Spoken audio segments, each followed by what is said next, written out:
sei disso. Já ouvi não, o K9 do livro, que parece que ele diz isso. Não é? Ele faz o cálculo das perturbações. Não, isso aí, às vezes eu brinco com a cosmologia, que eu digo o seguinte, os cosmólogos, o campo escalar resolve todos os problemas, porque o campo escalar é a melhor maneira que você tem de parametrizar a sua ignorância. Quando você não sabe uma coisa, coloca o campo escalar. Por quê? O campo escalar não tem espinho, ele não tem aspecto microscópico para você se preocupar. Bota o campo escalar, porque automaticamente tudo fica invariante de Lorentz. Ou seja, é um expediente que você encontra. Mas se você quer ter uma física mais microscópica, o campo escalar é muito pouco. Eu não estou criticando, eu estou dizendo que é um método de trabalho. Pô, cosmologia é um troço complicado, um troço macroscópico. Vou botar um campo espinorial. Então, quer dizer, você imagina, bom, tem alguma coisa que eu não sei, a gente não sabe alguma coisa em física, o que a gente faz? A primeira coisa que a gente pensa é oscilador harmônico. A gente resolve um monte de problema com oscilador harmônico. Faz uma aproximação harmônica aí, e você vê que dá certo muita coisa. Você pega um sólido, e você representa um sólido com um conjunto de osciladores acoplados, que maravilha, né? Um sólido é um troço complicadíssimo. Você bota um monte de oscilador acoplado, você tira os modos normais de vibração, tira fono, tira um monte de coisa, resolve 1000 problemas. Então é a mesma coisa, na cosmologia, estou com uma dúvida, não sei o que é, bota um campo escalar.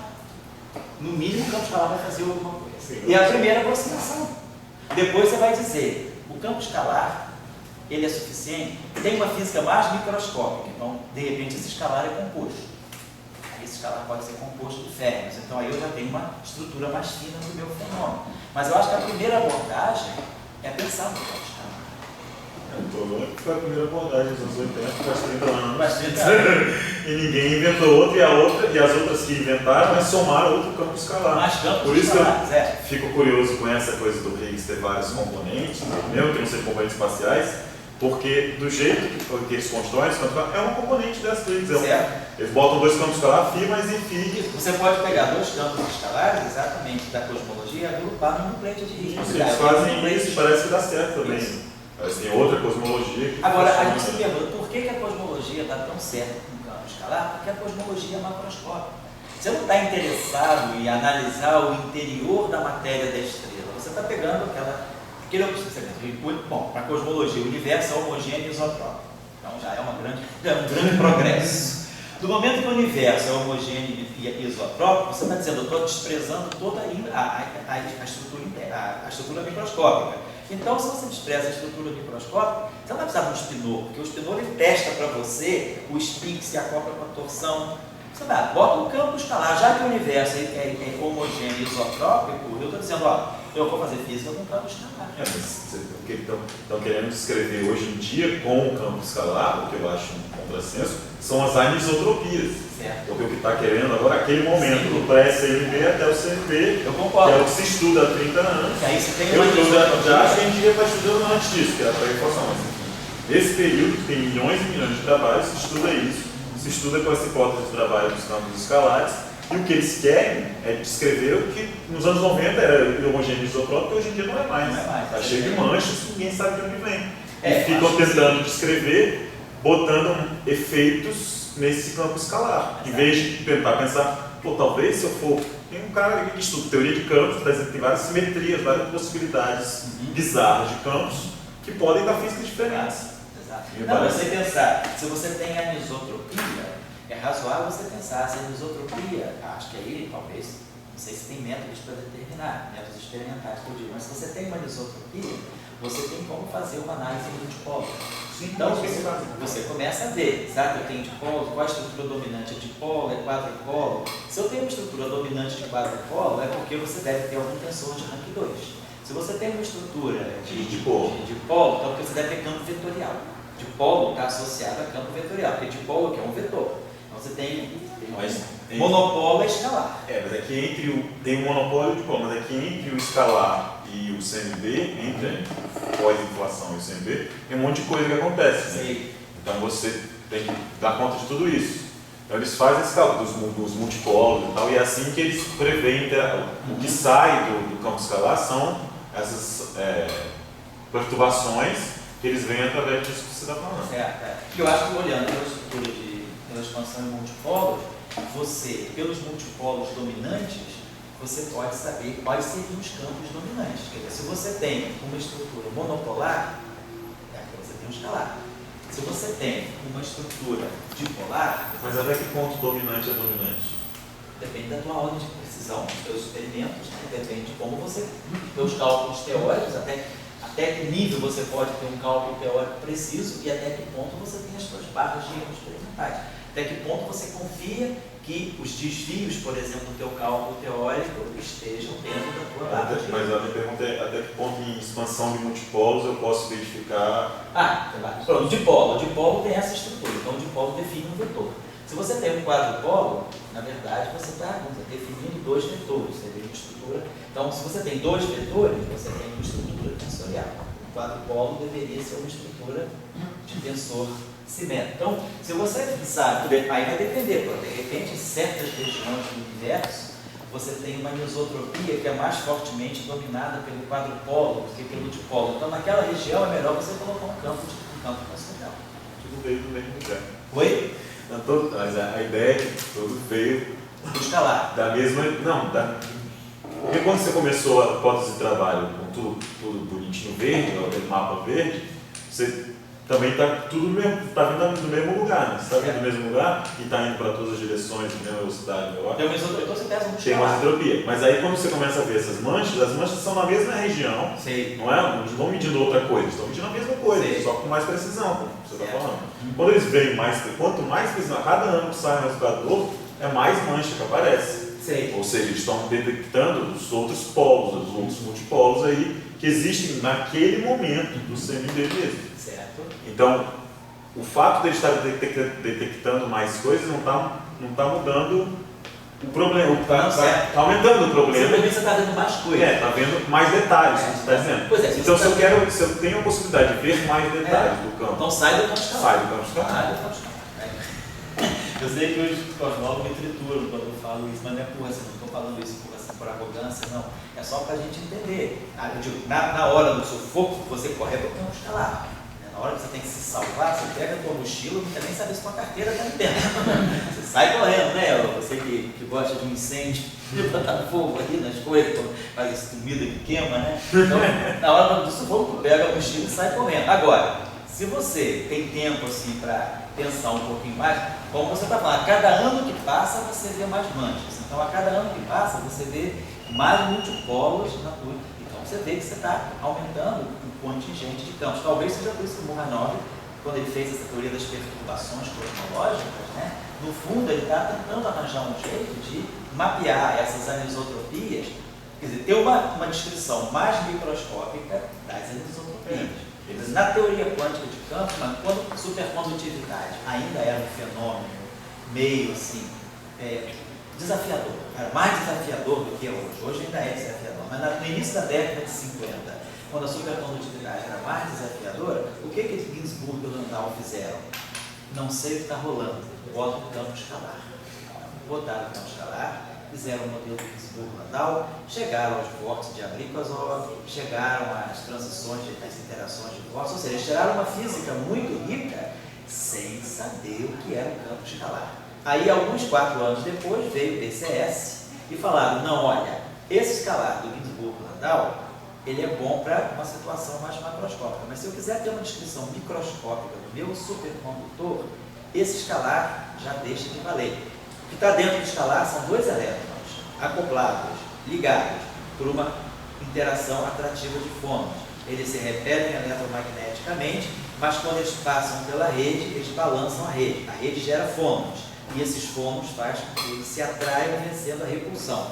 Então, BCS, né, Martin Buber e Schiffer falaram, não, o que é o escalar de Landau, para nós, essa fase Ginzburg-Landau, para nós, no BCS, deixa de ser um escalar e simplesmente é um estado ligado de 2 elétrons que podem estar em onda S ou que podem estar em onda P.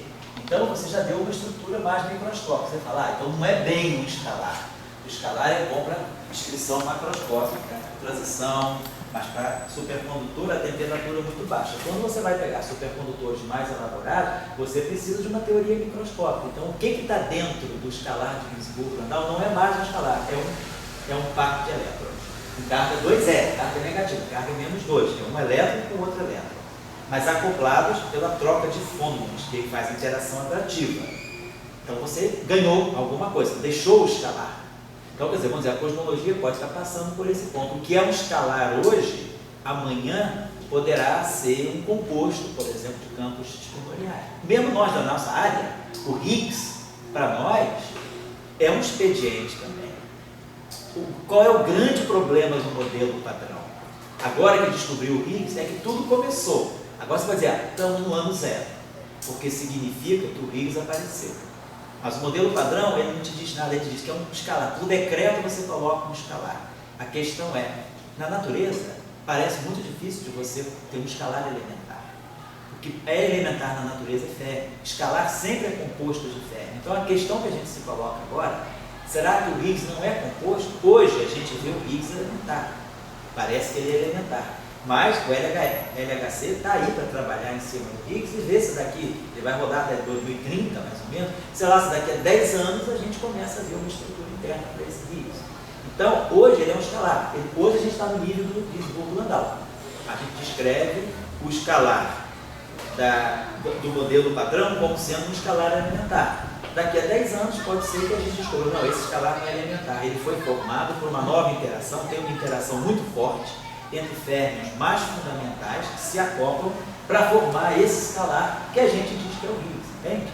Então, essa situação está se repetindo. Nós já passamos por isso no Ginzburg-Landau na década de 50. Ginzburg-Landau é 51, 52, BCS 56, 57.